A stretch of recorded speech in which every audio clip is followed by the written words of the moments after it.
Amahoro y'Imana nakomeze kubana namwe inshuti bakunze ba Yicotsemo TV. Uyu munsi rero tukaba tugiye kubagezaho amakuru agezweho kandi akomeye muri Korea ya Ruguru.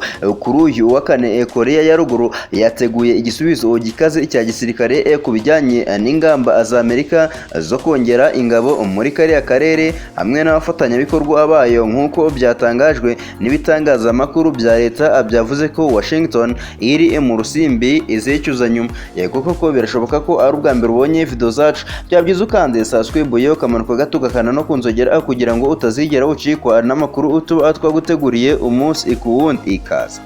Minisitiri w'ububanyi n'amahanga wa Korea ya Ruguru Hui yamaganye inama y'ibihugu bitatu iherutse kuba hagati ya Amerika, Korea y'Epfo n'Ubuyapani, aho abayobozi banenze igerageza ry'intwaro za Pyongyang ndetse banizeza kurushaho gukaza ubufatanye mu by'umutekano.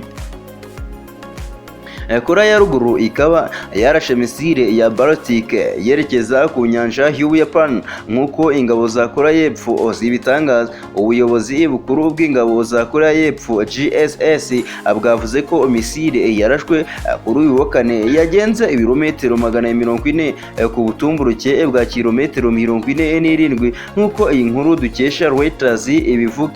Minisitiri w'ububanyi n'amahanga wa Korea ya Ruguru Hui yatangaje ko amasezerano y'inama ya Amerika, Korea y'Epfo n'Ubuyapani aherutse kwamagana igerageza rya misile za Pyongyang azatera amakimbirane mu gace Korea iherereyemo.